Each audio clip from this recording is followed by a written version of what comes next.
نور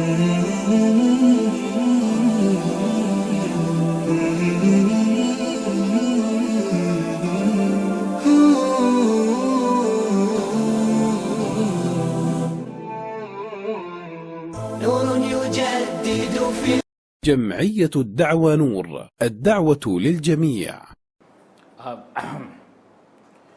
Bismillahirrahmanirrahim. Assalatu wassalam ala asyrafil salin wa ala alihi wa sahbihi ajma'in. Amma ba'd. Assalamualaikum warahmatullahi wabarakatuh. Bismillahirrahmanirrahim. Mga kapatid, nandito naman po tayo para magbigay ng Islamikong pagpapayo patungkol ito sa tafsir. Umabot na po tayo sa 21. Sinabi ng Allah, "A'udzu billahi minasyaitonir rajim. Am lahum syuraka'u syara'u lahum minad dini ma lam ya'dam bihi Allahu walaula kalimatu fasli laqudiya bainahum wa inna dhalimina lahum 'adzabun alim."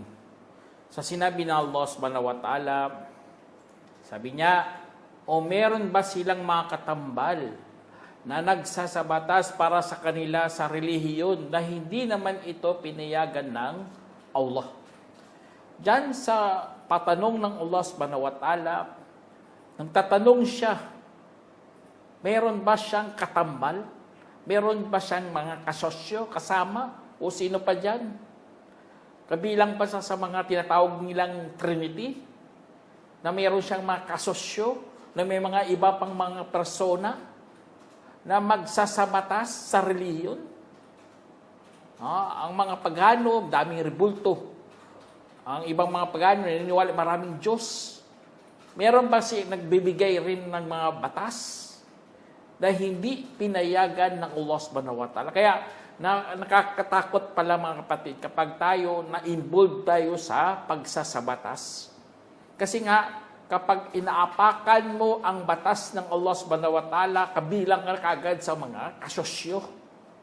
Ibig sabihin, syuraka, mga ano na yan, shirk ito. Usaping shirk to eh. Kaya kapag ikaw kabilang sa mga nagsasabatas, na wala talaga sa batas ng Diyos, ibig sabihin, gumawa ka ng shirk, pagtatambal sa pagsasabatas. Kasi ang patanong dito ng Allah Subhanahu wa Ta'ala, tinatawag to sa Arabic na inkar. Ibig sabihin, pagtatanggi. Kapag may patanong, sino ka ba? Di ba? Parang tinatanggi mo yan. Hindi, wala tayong isasagot dito eh. Sa patanong ng Allah, kasi hindi naman to patanong. Ano to eh, pagtatanggi to. Kaya sa Quran, mga kapatid, ang ibang dapat matutunan natin to, hindi lang pinag-aralan na how, hindi lang pinag-aralan natin sarf, mayroon tinatawag na balaga. Ibig sabihin ng balaga, parang paano nila paano mga Arabo magpapaabot ng kanilang damdamin. Kaya ang Quran napuno ito sa ng mga balaga, mga kapatid, napuno ito sa mga pagpapahiwatig na dapat nating malaman. Example dito, ang pagtatanong ng Allah.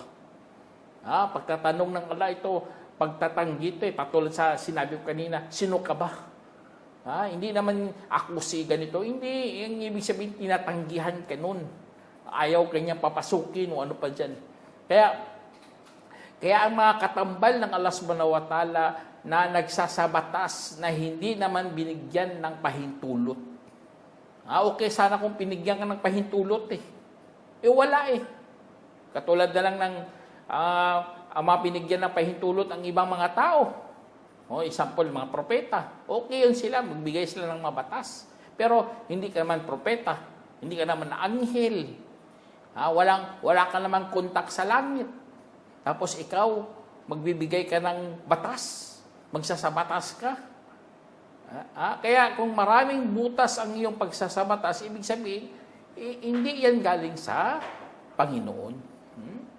Kaya ingat na ingat po tayo sa mga ganito mga usapin, mga kapatid. Kaya sa mga kapatiran, mahilig magsabi haram, mahilig magsabi halal, na wala namang mga katibayan, walang Quran, hindi man lang nabanggit sa hadith o nabanggit sa mga mga naunang mga scholar, o kaya mali ang kanyang pagkikiyas, ay napakalaking responsibilidad po ito, mga kapatid. Malaking pananagutan ito kay Allah subhanahu wa ta'ala kasi nga papasok ka sa kung sinadya mo, papasok ka talaga sa shirk.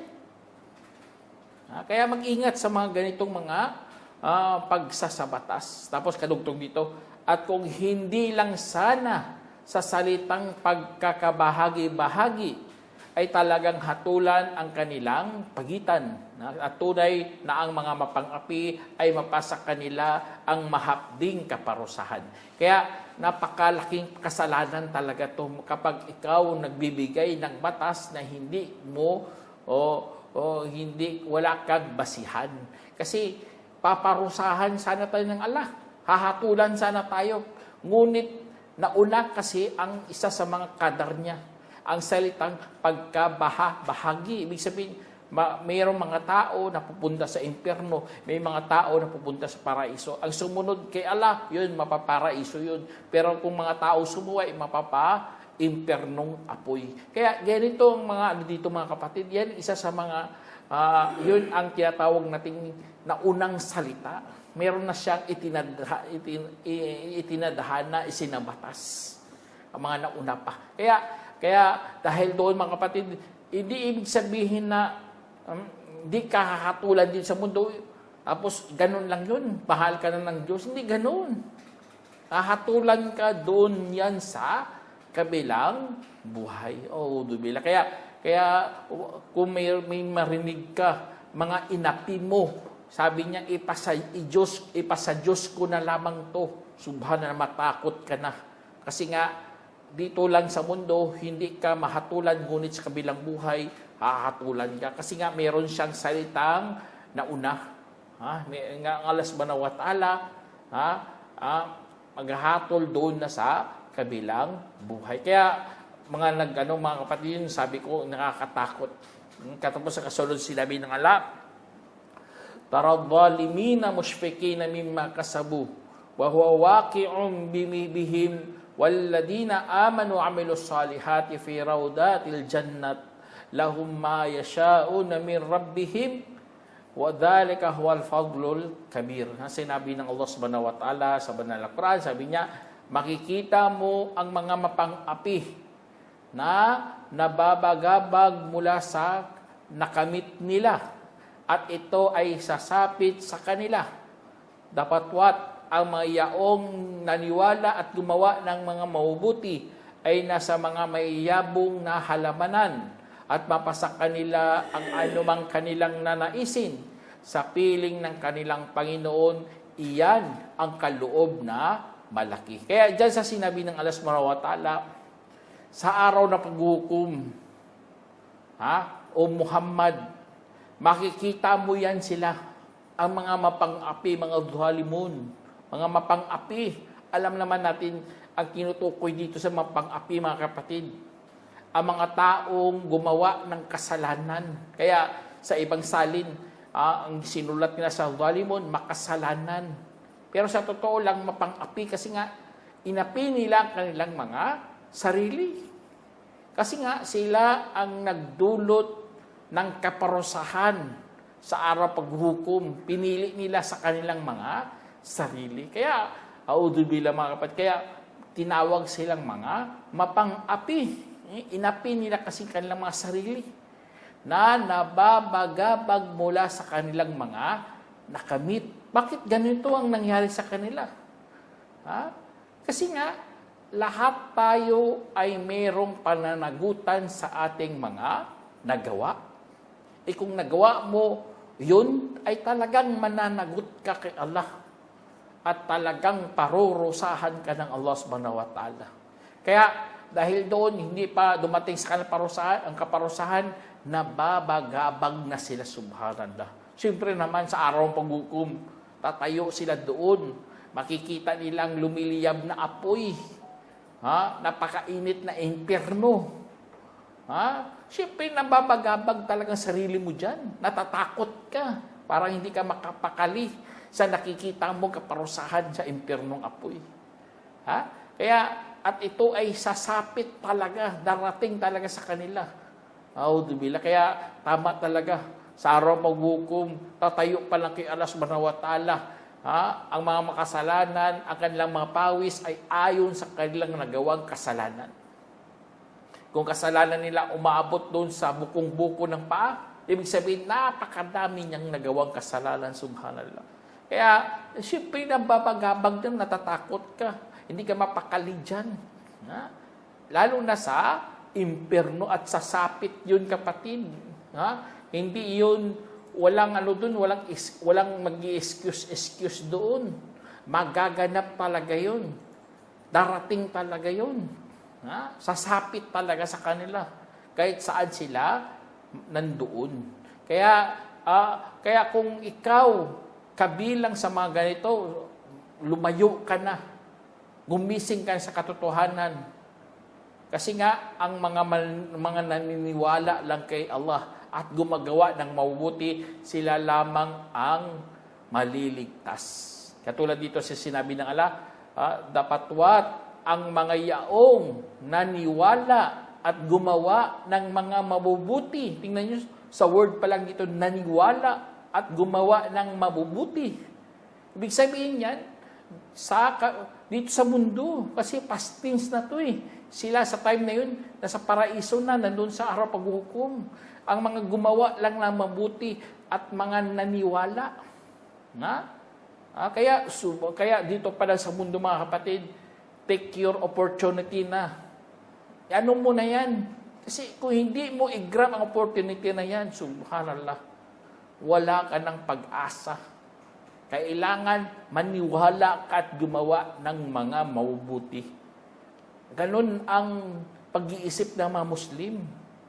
Hindi pwede gumawa ka lang ng mabubuti tapos wala ka ng paniniwala. Hindi ganun. O kaya naniniwala ka, wala kang mabuting gawa. Hindi din ganun. Dapat magkasabay talaga ang pananampalatay at paggawa ng mabubuti. Kasi nga, ang paniniwala, doon po yan nilinisan ang iyong mga ginawang pagsamba. Ayun ang magtutulong sa ikhlas. Yun ang tutulong sa iyo na humangad kay Allah. Tapos mapamahal mo pa ang sarili mo sa paggawa ng mabubuti at pinupuri mo pa si Allah subhanahu wa ta'ala. At ang mga mabubuting gawa, yun po ang patunay ng iyong paniniwala. Tanda na yun ng iyong pananampalataya. Kaya dapat dalawa talagang gagawin ng mga gustong maligtas. Kasi nga magkakaroon po sila ng mga halamanang mayayabong. Mayayabong na halamanan, Allahu Akbar, diba? Kapag pumunta tayo sa mga plantasyon, nakikita natin yayabong ng mga tanim niya, namumunga na, subhanallah, sobrang saya mo. Gusto mo puntahan. Gusto mo mamitas ka ng mga bunga doon. Gusto mo kainin ng mga bunga. Ganun ang mangyayari. Kasi ganun ang ibibigay ng Allah subhanahu wa ta'ala. Mayayabong na. Ibig sabihin, handang-handa na. Hindi katulad ng magtanim pa lang. Diba? O pagtanim liit pa puno. Diba? Parang hindi ka ma-enjoy, pero ma-enjoy ka lang kapag mayabong ng mga tanim, may mga bunga na. Ma-enjoy mo ang view, subhanallah. Kaya mapasa kanila ang kanilang nanaisin. Ito pa, subhanallah. Ibibigay din niya ng Allah kahit anong nais mo doon sa piling ng kanilang Panginoon. At iyon ang napakalaking kaloob ng Allah subhanahu wa ta'ala. Malaking kaloob ng Allah sa mga taong nagpapakabuti at naniwala. Hindi pwede kulang sa isa. Yun ang pangako ng Allah subhanahu wa ta'ala. Kaya sa mga Muslim, sa mga naniniwala kay Allah, gumawa na po tayo ng kabutihan. Kasi pag-asa mo, Muslim ka na eh. Meron ka ng pananampalataya. Hindi ka naman, ibig sabihin, kung hindi ka Muslim, ibig sabihin, wala kang paniniwala. Tayo Muslim na tayo eh. Meron ka ng pananampalataya. Kulang na lang sa iyo, gumawa ng kabutihan. Allahu Akbar. Kaya, yun, para magkaroon po tayo ng napakalaking kaloob ng Allah ang paraiso. Tapos sabi ng Allah subhanahu wa ta'ala, ذَلِكَ الَّذِي يُبَشِّرُ اللَّهُ عِبَادَهُ الَّذِينَ آمَنُوا وَعَمِلُوا الصَّالِحَاتِ قُل لَّا أَسْأَلُكُمْ عَلَيْهِ أَجْرًا إِلَّا الْمَوَدَّةَ فِي الْقُرْبَى وَمَنْ يَقْتَرِفْ حَسَنَةً نَزِدْ لَهُ فِيهَا حُسْنًا إِنَّ اللَّهَ غَفُورٌ شَكُورٌ. Sa sinabi ng Allah Subhanahu wa Ta'ala, sabi niya, iyan ang yaong magandang binabalita ng Allah sa kanyang mga alipin na mga yaong naniwala at gumawa ng mga mabubuti. Tingnan nyo, ganun pa rin na pagkasabi dito, magkasabay pa rin ang paniniwala at mga gumagawa ng mabubuti para magkaroon ng magandang ibabalita sa mga alipin ng Allah. Kaya, kung ikaw alipin ng Allah, dapat taglay mo to ang paniniwala at ang mabubuting gawa. Yun ang dahilan para tatanggapin ka ng Allah at gagantimpalaan ka rin niya. Kaya Allahu Akbar. Tapos sabi ng Allah, kadugtong dito, sabihin mo, ibig sabihin kay Prophet Muhammad Salam, sabihin mo, hindi ako humihingi sa inyo roon ng anumang kabayaran, kundi pagmamahal hinggil sa kamag-anak. Allahu Akbar. Ito pinakamatindi sa pagdadawa, mga kapatid. Sa dawa sa time ni Prophet Muhammad Salam, syempre ang dawa niya, ginadawahan niya halos sa kanyang mga kamag-anak. Akala nila si Muhammad nababaliw na. Akala nila gusto lang kumita si Muhammad, mamimira lang to sa atin. Pero sinabihan na talaga sila. Sabi niya, utos ng Allah sa kanya, sabi niya, hindi ako humihingi sa inyo. Walang hinihingi ang mga propeta, ang mga sago ng Diyos. Walang mga tinatawag nating ikapo, ano pa dyan, mga abuloy. Meron nga akong tinanong si Manalo sa mga iglesia ni Cristo dati. Sa chat, sabi ko, sige, si Manalo ba? Isang sugo? Sabi niya, oo. Humingi ba siya ng abuloy? Kinain niya bang abuloy sa sarili niya? Sabi niya, oo, ay subhanallah. Tignan niyo. Sa Islam, ang propeta, si Muhammad sallallahu alaihi wasallam, hindi kumain ng zakah. Yan, tanda talaga to. Pati na nga pamilya niya, pinagbawalan niya ng zakah hanggang sa ngayon. Kaya, napakalaking tanda yun ng ating relihiyon ay tunay. Kasi si Prophet Salam sa kanyang dawa dito, hindi siya humihingi ng kabayaran. Ibig sabihin, kung hihingi siya, hindi para sa kanyang sarili. Mga zaka, ano pa dyan, hindi para sa kanyang sarili, kapatid. Mga abuloy na yan. Kaya sa Islam, ang pwede na sa propeta, regalo. Hindi ginamit ang relihiyon. Ang iba, kasi tingnan nyo sa panahon natin, ginamit nilang relihiyon, yumaman bigla. Gumamit ng praise the Lord, yumaman. Alam naman natin mga Lord na yan, gambling Lord, yung yayaman, mga gambling Lord, praise the Lord. Pero si Prophet Muhammad Salam at mga propeta, hindi gumamit ng ganun.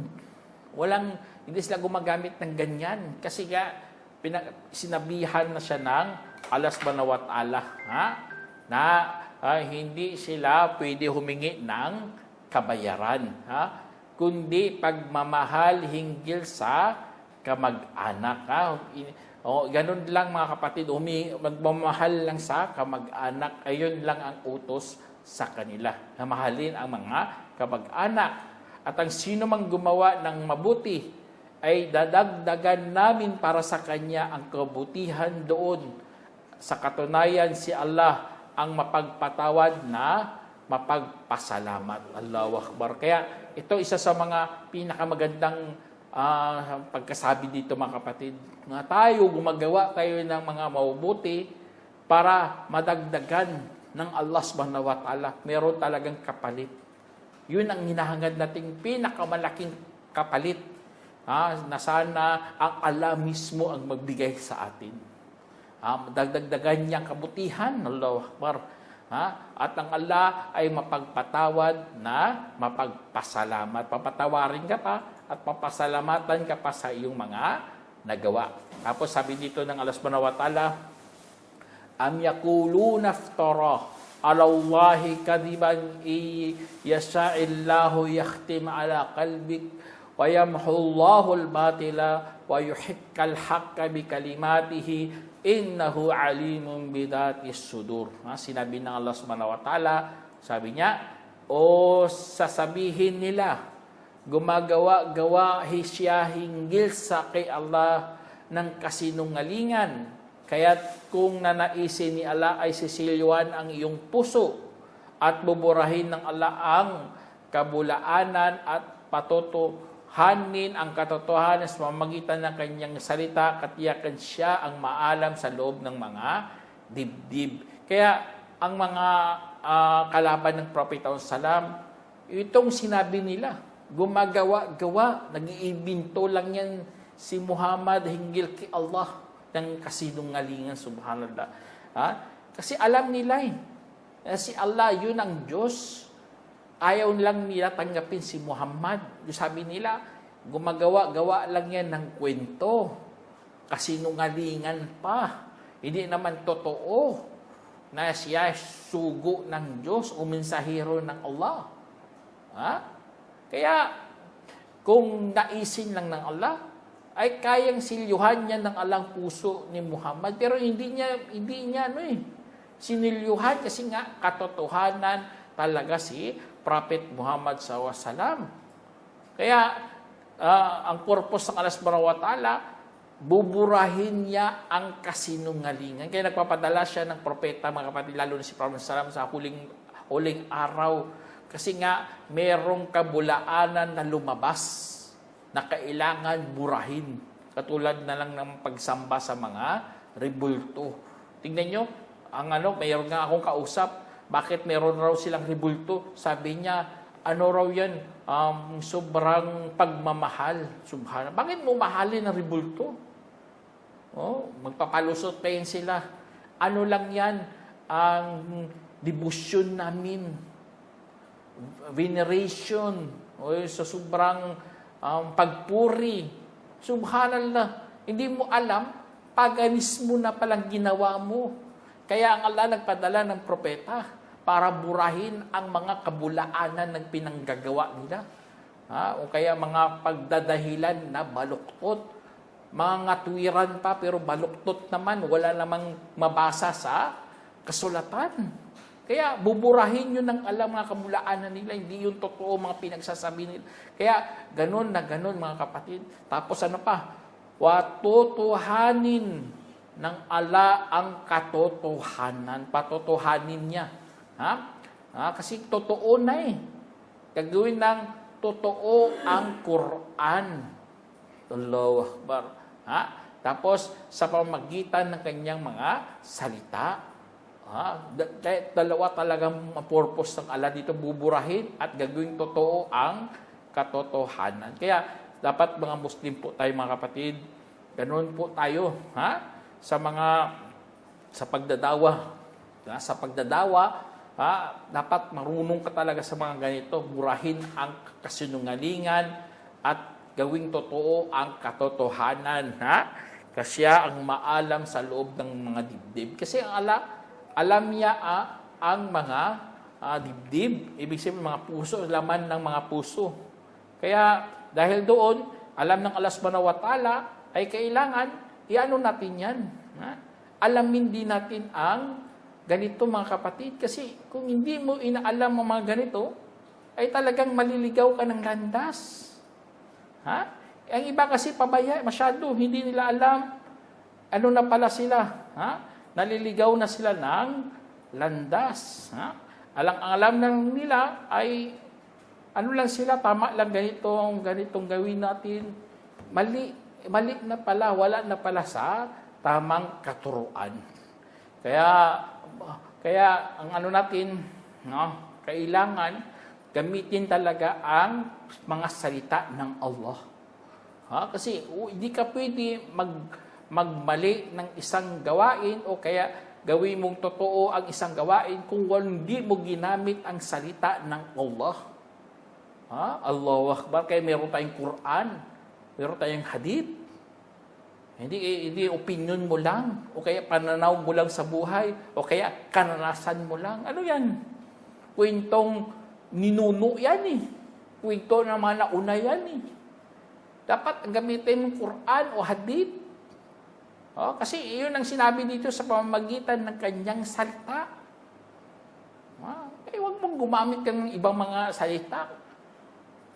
Gumamit ka sa salita ng Allah subhanahu wa ta'ala kasi nga siya po ang maalam sa loob ng mga dibdib. Allahu Akbar. Tapos sabi ito pa sinabi ng Allah, sabi niya, wa huwa alladhi yaqbalu at-taubata an ibadihi wa ya'fu anis sayiat wa ya'lamu ma taf'alun. Sabi ng Allah subhanahu wa ta'ala sa banal na Quran, siya ang yaong tumatanggap ng pagbabalik loob hinggil sa kanyang mga alipin at nagpapaumanhin sa mga kasalanan at nalalaman kung ano ang iyong mga ginagawa. Kaya ang Allah subhanahu wa ta'ala, mga kapatid, patunay po ito na tayo mga Muslim, doon lang tayo gumagawa ng kabutihan para kay Allah. Kasi nga, unang-unang isang sa mga dahilan, kasi nga siya lamang ang tumatanggap ng pagbabalik loob. Lahat ng mga tauba natin, si Allah lang ang tumatanggap. Kaya bakit ka sasamba sa mga ribulto? Bakit sasambahin mo sarili mo? Bakit kausapin mo ang mga Diyos-Diyosan o mga engkanto? Tumatanggap ba yan sila ng pagbabalik loob? Maliligtas ka ba sa araw paghukom kapag silang iyong tatawagin? Hindi. Pinapaumanhin niya ba mga kasalanan? Hindi.